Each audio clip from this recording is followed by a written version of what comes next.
Em 1959, quando Fidel Castro anunciou ao mundo que sua revolução era comunista, passou a ser apoiado por Moscou. Com isso, a União Soviética iniciou uma campanha para dominar com a ideologia marxista a América Latina, onde os partidos comunistas formariam grupos de guerrilha armada com dinheiro soviético, repassado por Cuba. No Brasil, foram criadas 29 organizações guerrilheiras, onde Fidel Castro vislumbrou expandir sua revolução comunista. Em 1961, o presidente do Brasil, Jânio Quadros, condecorou o guerrilheiro cubano Che Guevara com a Ordem do Cruzeiro do Sul, sem imaginar que 4 meses antes o Partido Comunista Brasileiro acertara com Fidel Castro o envio de jovens brasileiros para o treinamento de guerrilha em Cuba, com a finalidade de preparar quadros revolucionários que desencadeariam a luta armada no Brasil. As ações armadas já existiam antes de 1964 no governo de João Goulart, através das Ligas Camponesas de Francisco Julião e do Grupo dos 11 de Leonel Brizola.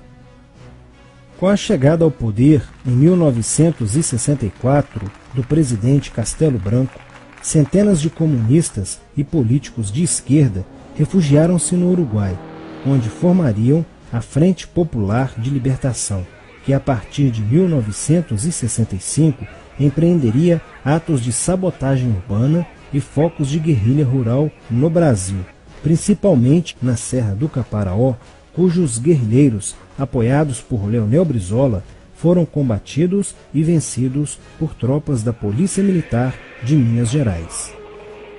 Em 1966, a esquerda brasileira, decidida a tomar o poder à força e em curto prazo, passou a adotar táticas terroristas como as que foram usadas pelo grupo guerrilheiro Ação Popular, que ao explodir uma bomba no saguão do Aeroporto Internacional de Guararapes, em Recife, matou o jornalista Edson Regis de Carvalho e o almirante Nelson Gomes Fernandes. A influência da Revolução Cubana passou a servir de modelo para muitos revolucionários como Carlos Marighella, do PCB, que em 1967 viajou a Cuba e participou de um evento sobre a propagação da luta armada no território brasileiro. De volta ao Brasil, em setembro de 1967, Marighella criou a Ação Libertadora Nacional, ALN, e começou a recrutar jovens brasileiros entre os estudantes que, depois de preparados ideologicamente, foram enviados a Cuba. Em 1968, com a chegada ao Brasil do primeiro contingente da ALN de guerrilheiros formados em Cuba, entrou em cena Carlos Lamarca, capitão do Exército e militante da Vanguarda Popular Revolucionária, VPR, que se uniu a Marighella e em janeiro de 1969 explodiu 50 quilos de dinamite no QG do 2º Exército, matando na explosão o soldado do Exército Mário Cosel Filho e ferindo 6 militares. E ainda, na cidade de São Paulo, os guerrilheiros avançaram com um veículo roubado e abordaram o capitão Chandler, do Exército dos Estados Unidos, que se encontrava no interior de um automóvel quando saía de sua residência. Chandler foi morto por uma rajada de metralhadora em frente da esposa e do filho de 9 anos. O Comando de Libertação Nacional, Colina, criado em Belo Horizonte no ano de 1968, executou na capital mineira vários assaltos a agências bancárias e atentados à bomba. Os guerrilheiros se reuniam durante as sessões de cinema no Cine Caiaca, localizado na área central de Belo Horizonte, para planejarem as ações de terror e guerrilha. A situação estava ficando caótica no país. Os guerrilheiros praticavam atentados à bomba nas grandes cidades, matando e ferindo vários inocentes, aumentando a insegurança e o medo da população, que passou a exigir ações imediatas do governo brasileiro para acabar com a violência praticada pela guerrilha.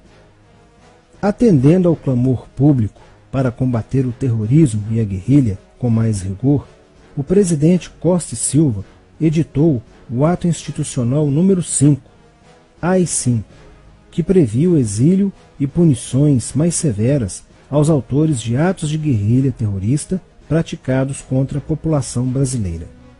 Em desafio à nova medida do governo de proteção à sociedade, Carlos Marighella, em 1969, lançou o seu mini-manual do guerrilheiro urbano.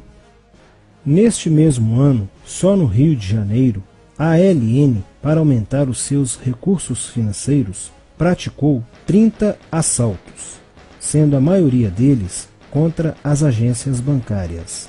E ainda, em 1969, a ALN, juntamente com o movimento revolucionário 8 de outubro, o MR8, sequestrou o embaixador dos Estados Unidos, Charles Burke.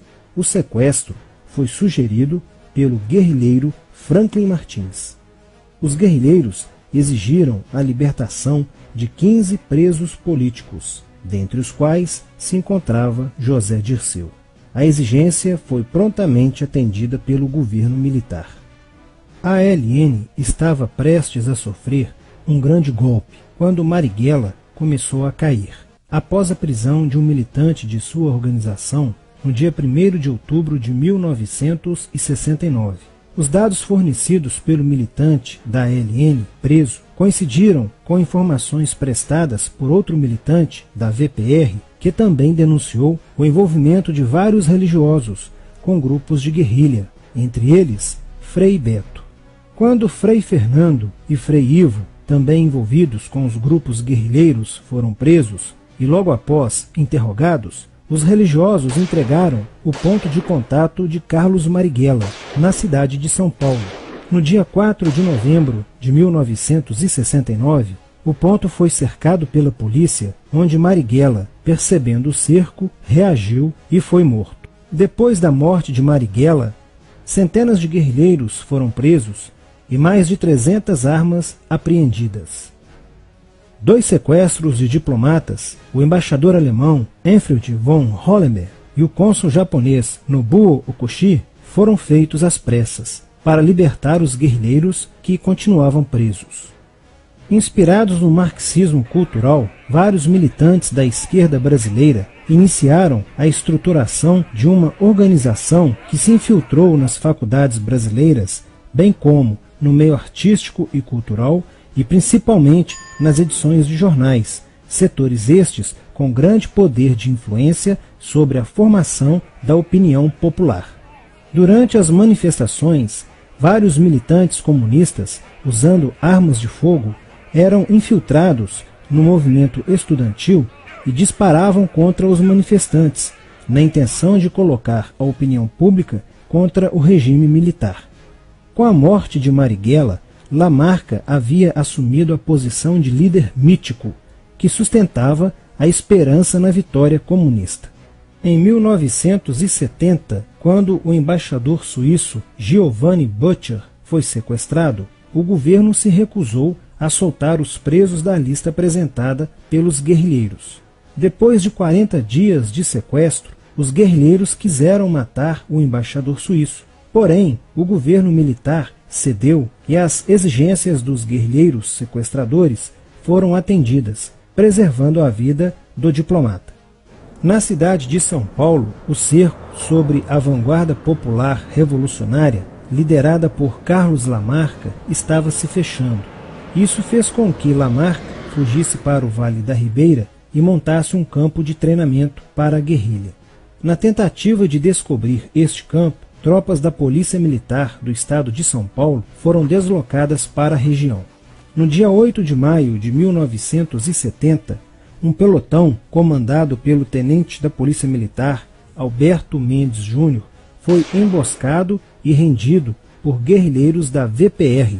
O tenente Mendes foi feito refém e obrigado a seguir com os guerrilheiros na direção de Sete Barras. Depois de um dia e meio andando pela mata, Lamarca formou um tribunal revolucionário e decidiu matar o tenente Mendes, que teve o crânio esmagado por coronhadas de fuzil desferidas pelos guerrilheiros Diógenes e Fujimori.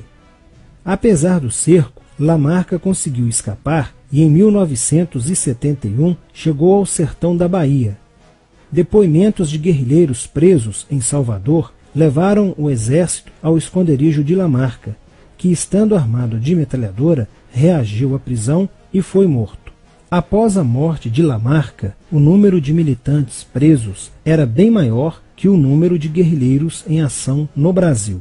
Os guerrilheiros, percebendo que o cerco estava se fechando, passaram a sequestrar aviões comerciais e obrigar o piloto a desviar para outro país, onde pudessem se exilar.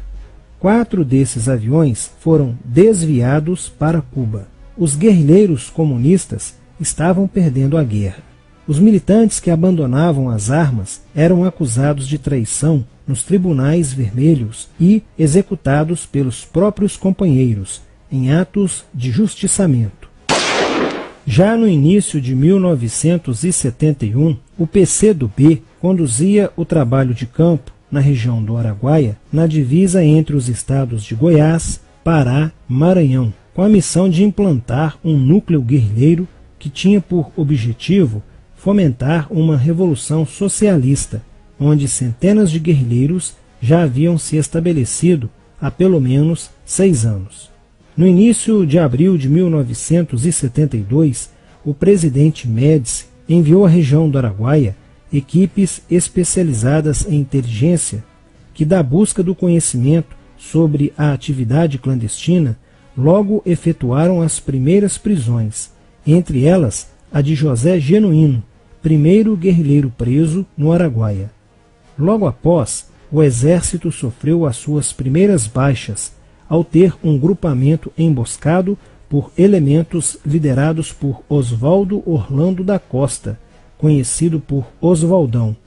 Isso fez com que o exército passasse a empregar tropas convencionais que cercaram toda a região do Araguaia. Com a derrota cada vez mais próxima e com o total abandono logístico do PCdoB, ao qual os guerrilheiros foram relegados, sem armas, comida e remédios, vários militantes da guerrilha, encurralados, quiseram se entregar, mas foram mortos pelos próprios companheiros em atos de justiçamento. Após a morte de Oswaldão e o desmantelamento do comando militar da guerrilha, o cerco do exército se fechou sobre os rebeldes e vários guerrilheiros foram presos. Assim terminava o sonho da esquerda brasileira de transformar o Brasil em uma ditadura comunista. Mas a esquerda brasileira não desistiria de conquistar o poder e retornaria mais tarde com uma tática mais eficiente que a luta armada: o marxismo cultural.